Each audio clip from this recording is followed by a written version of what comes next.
ಮುಂಗಾರು ಮಳೆಯ ಅಬ್ಬರಕ್ಕೆ ಬೀದರ್ ಜಿಲ್ಲೆಯಲ್ಲಿ 200ಕ್ಕೂ ಅಧಿಕ ಮನೆಗಳು ಹಾನಿಯಾಗಿದ್ದು ಮನೆ ಕಳೆದುಕೊಂಡ ಕುಟುಂಬಸ್ಥರು ಕಣ್ಣೀರಿನಲ್ಲಿ ಕೈ ತೊಳೆಯುವಂತಾಗಿದೆ. ಸದ್ಯ ಸರ್ಕಾರ ಪರಿಹಾರ ಧನದ ರೂಪದಲ್ಲಿ ನೀಡುತ್ತಿರುವ ಹಣ ಆನೆ ಹೊಟ್ಟೆಗೆ ಅರಕಾಸಿನ ಮಜ್ಜಿಗೆ ಅಂತಾಗಿದೆ. ಸರ್ಕಾರದ ಈ ನಿರ್ಧಾರಕ್ಕೆ ಸಂತ್ರಸ್ತರು ಸೇರಿದಂತೆ ಸ್ಥಳೀಯ ಶಾಸಕರು ಅಸಮಾಧಾನ ಹೊರಹಾಕಿದ್ದಾರೆ. ಹೆಚ್ಚಿನ ಪರಿಹಾರ ಧನ ನೀಡುವಂತೆ ಮನವಿ ಮಾಡಿಕೊಂಡಿದ್ದಾರೆ. ಈ ಕುರಿತು ಒಂದು ವರದಿ ಇಲ್ಲಿದೆ ನೋಡಿ. ಕಳೆದ ಒಂದು ವಾರದಿಂದ ಬೀದರ್ ಜಿಲ್ಲೆಯಾದ್ಯಂತ ಸುರಿದ ನಿರಂತರ ಮಳೆಗೆ ಸಾಕಷ್ಟು ಅವಾಂತರಗಳು ಸೃಷ್ಟಿಯಾಗಿದ್ದು ಮನೆ ಕಳೆದುಕೊಂಡ ಕುಟುಂಬಗಳು ಬೀದಿಗೆ ಬಿದ್ದಿವೆ. ಜಿಲ್ಲೆಯಲ್ಲಿ ಸುರಿದ ಮುಂಗಾರು ಮಳೆಗೆ ಜೂನ್ 1ರಿಂದಲೇ ಜುಲೈ 23ರವರೆಗೆ 190 ಮನೆಗಳು ಹಾನಿಯಾಗಿವೆ. ಅದರಲ್ಲಿ ಕಮಲಾನಗರದಲ್ಲಿ 13, ಔರಾದನಲ್ಲಿ 36, ಬೀದರ್ನಲ್ಲಿ 26, ಭಾಲ್ಕಿಯಲ್ಲಿ 24, ಬಸವ ಕಲ್ಯಾಣದಲ್ಲಿ 42, ಹುಮ್ನಾಬಾದ್ ಹಾಗೂ ಚಿಟಗುಪ್ಪದಲ್ಲಿ ತಲಾ 19, ಹಲಸೂರಿನಲ್ಲಿ 11 ಸೇರಿದಂತೆ 204 ಮನೆಗಳು ಹಾನಿಯಾಗಿವೆ. ಇನ್ನು ಇತ್ತೀಚೆಗಷ್ಟೇ ಮಳೆಯಿಂದ ಹಾನಿಯಾಗಿರುವ ಬೀದರ್ ತಾಲೂಕಿನ ಶಾಕಂಪುರ, ಕಾಡವಾದ, ಕಮಟಾಣ ಹಾಗೂ ಚಿಟ್ನಳ್ಳಿ ಗ್ರಾಮಗಳಲ್ಲಿ ಜಿಲ್ಲಾ ಉಸ್ತುವಾರಿ ಸಚಿವ ಈಶ್ವರ್ ಖಂಡ್ರೆ, ಪೌರಾಡಳಿತ ಸಚಿವ ರಹೀಂ ಖಾನ್ ಭೇಟಿ ನೀಡಿ ಪರಿಶೀಲನೆ ನಡೆಸಿದ್ದಾರೆ. ಸಂತ್ರಸ್ತ ಕುಟುಂಬಗಳಿಗೆ 6,500 ರೂಪಾಯಿ ಪರಿಹಾರ ಧನದ ಮಂಜೂರಾತಿ ಆದೇಶ ಪತ್ರ ನೀಡಿದ್ದಾರೆ. ಎನ್ಡಿಆರ್ಎಫ್ ನಿಯಮಗಳ ಪ್ರಕಾರ ಭಾಗಶಃ ಕುಸಿದಿರುವ ಮನೆಗೆ ತುರ್ತು 6,500 ರೂಪಾಯಿ ಆದೇಶದ ಜೊತೆಗೆ 50,000 ಪರಿಹಾರ ಹಾಗೂ ಪೂರ್ತಿ ಮನೆ ಬಿದ್ದಿರುವ ಸಂತ್ರಸ್ತರಿಗೆ 1.20 ಲಕ್ಷ ರೂಪಾಯಿ ಹಾಗೂ ಸರ್ಕಾರದ ವತಿಯಿಂದ ಮನೆ ಕೊಡುವ ಭರವಸೆ ನೀಡಿದ್ದಾರೆ. ಆದರೆ ಎನ್ಡಿಆರ್ಎಫ್ ನಿಯಮಗಳ ಪ್ರಕಾರ ಸರ್ಕಾರ ತುರ್ತಾಗಿ ನೀಡುತ್ತಿರುವ ಪರಿಹಾರ ಧನ ಮನೆ ದುರಸ್ತಿಗೊಳಿಸಲು ಸಾಕಾಗುವುದಿಲ್ಲ ಅಂತ ಸಂತ್ರಸ್ತರು ಅಳಲು ತೋಡಿಕೊಳ್ಳುತ್ತಿದ್ದಾರೆ. ಬೀದರ್ ಜಿಲ್ಲೆಯಾದ್ಯಂತ ಸುರಿದ ಮುಂಗಾರು ಪೂರ್ವ ಹಾಗೂ ಮುಂಗಾರು ಮಳೆಗೆ 204 ಮನೆಗಳು ಹಾನಿಯಾಗಿವೆ. ಪರಿಹಾರ ವಿತರಣೆ ಕಾರ್ಯ ಈಗಾಗಲೇ ಪ್ರಾರಂಭವಾಗಿದೆ. ಇಲ್ಲಿಯವರೆಗೆ ಹಾನಿಯಾಗಿರುವ ಮನೆಗಳು 15% 20% ಮಾತ್ರ ಹಾನಿಯಾಗಿದ್ದು ದೊಡ್ಡ ಪ್ರಮಾಣದಲ್ಲಿ ಹಾನಿಯಾಗಿಲ್ಲ. ಸದ್ಯ ಎನ್ಡಿಆರ್ಎಫ್ ನಿಯಮಾವಳಿಗಳ ಪ್ರಕಾರ 6,500 ರೂಪಾಯಿ ಪರಿಹಾರ ನೀಡಲಾಗುತ್ತದೆ ಅಂತ ಅಪರ್ ಜಿಲ್ಲಾಧಿಕಾರಿ ಶಿವಕುಮಾರ್ ಶೀಲವಂತ್ ಹೇಳಿದರು. ಬೀದರ್ ಜಿಲ್ಲೆಯಲ್ಲಿ ಪೂರ್ವ ಮುಂಗಾರಿನಲ್ಲಿ ಅಂದರೆ 1 ಏಪ್ರಿಲ್ 24ರಿಂದ 31 ಮೇ 24ರವರೆಗೆ ನಮ್ಮ ಬೀದರ್ ಜಿಲ್ಲೆಯಲ್ಲಿ 14 ಮನೆಗಳು ಲಾಸ್ ಆಗಿದೆ. ಅದರಲ್ಲಿ ಬಸವ ಕಲ್ಯಾಣ 8, ಹುಮ್ನಾಬಾದ್ 4, ಚಿಟಗುಪ್ಪ 2. ಆಮೇಲೆ ಮುಂಗಾರಿನಲ್ಲಿ ಅಂದರೆ 1 ಜೂನ್ನಿಂದ 23ನೇ ಜುಲೈ 24ವರೆಗೂ ಟೋಟಲ್ 190 ಮನೆಗಳು ಲಾಸ್ ಆಗಿದೆ.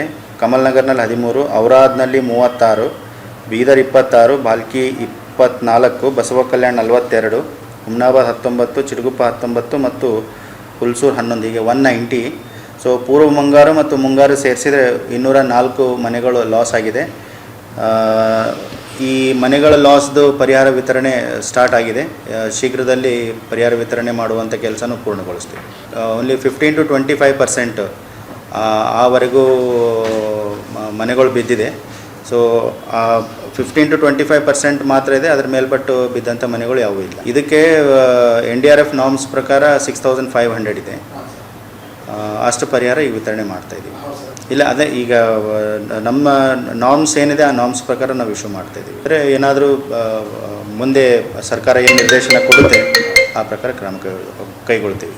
ಉಭಯ ಸಚಿವರ ಭೇಟಿ ಹಿನ್ನೆಲೆಯಲ್ಲಿ ಬೀದರ್ ದಕ್ಷಿಣ ವಿಧಾನಸಭಾ ಕ್ಷೇತ್ರದ ಶಾಸಕ ಶೈಲೇಂದ್ರ ಬೆಲ್ದಾಳ್ ಕೂಡ ಹಾನಿಯಾದ ಪ್ರದೇಶಗಳಿಗೆ ಭೇಟಿ ನೀಡಿ ಪರಿಶೀಲನೆ ನಡೆಸಿದ್ದಾರೆ. ಸಂತ್ರಸ್ತ ಕುಟುಂಬಗಳಿಗೆ ಧೈರ್ಯ ಹೇಳಿ ಸಂತ್ರಸ್ತರಿಗೆ ಸಮರ್ಪಕ ಪರಿಹಾರ ಒದಗಿಸಿಕೊಡುವಂತೆ ಅಧಿಕಾರಿಗಳಿಗೆ ಸೂಚಿಸಿದ್ರು. ಸರ್ಕಾರ ತುರ್ತಾಗಿ ನೀಡುತ್ತಿರುವ ಅಲ್ಪ ಪ್ರಮಾಣದ ಪರಿಹಾರ ಧನದ ಬಗ್ಗೆ ಅಸಮಾಧಾನ ವ್ಯಕ್ತಪಡಿಸಿದ ಸಂತ್ರಸ್ತ ಮಹಿಳೆ, ಮನೆ ಕಟ್ಟಿಸಿಕೊಳ್ಳೋದಕ್ಕೆ 6,500 ರೂಪಾಯಿ ಸಾಕಾಗೋದಿಲ್ಲ ಅಂತ ಅಳಲು ತೋಡಿಕೊಂಡ್ರು.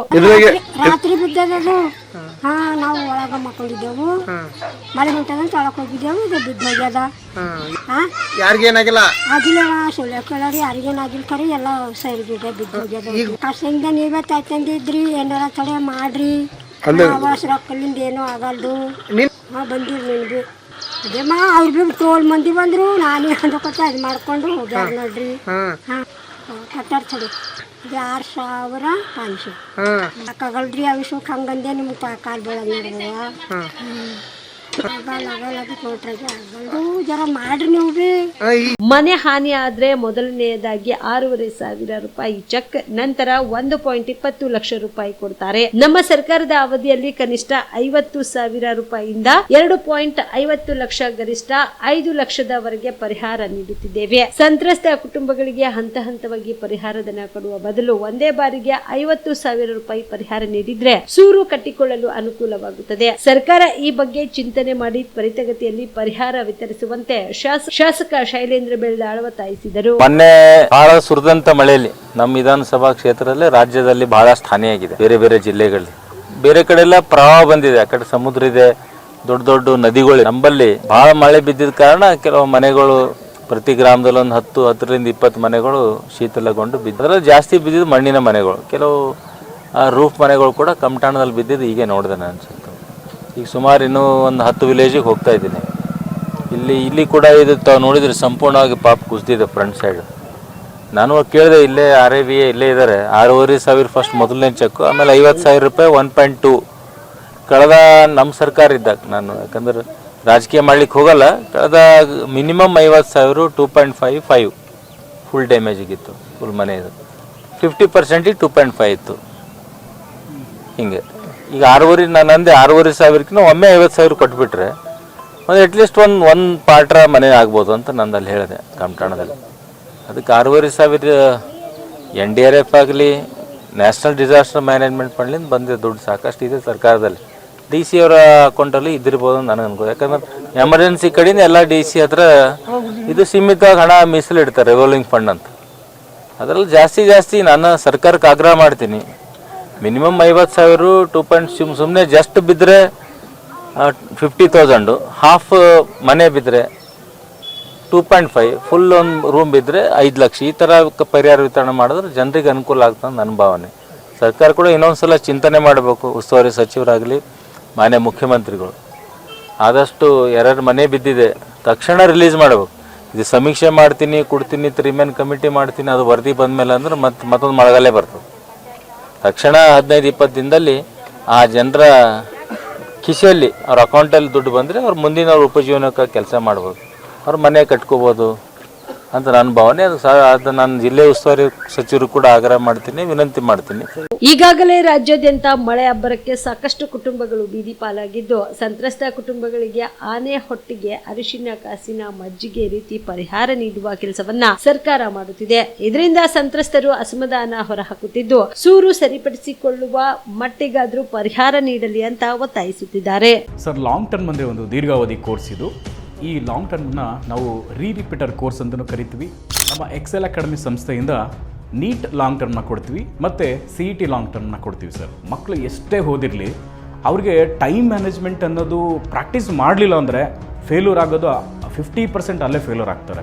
ನೀಟಲ್ಲಿ ರ್ಯಾಂಕ್ ಬರೋದು ಮತ್ತು CETಲಿ ರ್ಯಾಂಕ್ ಬರೋದು 100% ಗ್ಯಾರಂಟಿ ಆಗ್ತದೆ. ಅದಕ್ಕೆ ನಮ್ಮ ಒಂದು ಎಕ್ಸೆಲ್ ಸಂಸ್ಥೆಯಿಂದ ಈ ಒಂದು ಕಾನ್ಸೆಪ್ಟ್ನ ಹೇಳ್ಕೊಟ್ಟು ಮಕ್ಕಳಿಗೆ ಹೈಯೆಸ್ಟ್ ಸ್ಕೋರ್ ತೆಗ್ತಾ ಬರ್ತಾ ಇದ್ದೀವಿ ಸರ್. ನಮ್ಮ ಎಕ್ಸೆಲ್ ಅಕಾಡೆಮಿ ಸಂಸ್ಥೆಯಲ್ಲಿ ಮಾತ್ರನೇ ಒಂದು ಡೈಲಿ ಟೆಸ್ಟ್ ಕಂಡಕ್ಟ್ ಮಾಡೋದು. ಪ್ರತಿ ಸರಿ ಪೇರೆಂಟ್ಸ್ ಹತ್ರ ಮಾತಾಡ್ಬೇಕಾದ್ರೆ ಸೀಟ್ ತಗೊಂಡ್ ಬರ್ತೀವಿ ಕನ್ಫರ್ಮ್ ಆಗಿ ಅನ್ನೋದೇ ಲಾಸ್ಟ್ ಅಥವಾ ಫಸ್ಟ್ ಡೈಲಾಗ್ ಆಗಿರುತ್ತೆ. ಅಷ್ಟೊಂದು ಇನ್ಕ್ರೀಸ್ ಆಗಿದೆ 2 ವೀಕ್ಸ್ ಅಲ್ಲಿನೇ. ಇವಾಗ ನಾವು ಹೆಣ್ಮಕ್ಳು ಹಾಸ್ಟೆಲ್ ಹತ್ರ ಇದ್ದೀವಿ. ಇದು ನಮ್ಮ ಹೆಣ್ಮಕ್ಳು ಹಾಸ್ಟೆಲ್. ಇದು 7 ಫ್ಲೋರ್ ಬಿಲ್ಡಿಂಗ್. ಇದರಲ್ಲೇ ಕೋಚಿಂಗು ಪ್ಲಸ್ ಹಾಸ್ಟೆಲ್ಲು ಒಂದು ಇದರಲ್ಲೇ ಇರುತ್ತೆ, ಒಂದೇ ಬಿಲ್ಡಿಂಗಲ್ಲೇ. ಇದು ಒಳಗಡೆ ಡೈನಿಂಗ್ ಹಾಲು ಮತ್ತು ಅಕಾಮಿಡೇಷನ್ನು ಎಲ್ಲ ಕ್ಲಾಸ್ ರೂಮ್ ಎಲ್ಲ ಇದರಲ್ಲೇ ಪ್ರೊವೈಡ್ ಮಾಡಿರ್ತೀವಿ ನಾವು. ರೂಮಲ್ಲಿ 4 ಜನ ಇರೋ ಥರ ನಾವು ಅರೇಂಜ್ ಮಾಡಿರ್ತೀವಿ. ಅವ್ರ ಕಬೋರ್ಡು ಕೂಡ ಅವ್ರಿಗೆ ನಾವು ಪ್ರೊವೈಡ್ ಮಾಡಿರ್ತೀವಿ ಅವ್ರಿಗೆ. ಸೊ ಹೈಜೆನಿಕ್ ಮೇಂಟೈನ್ ಮಾಡಿರ್ತೀವಿ.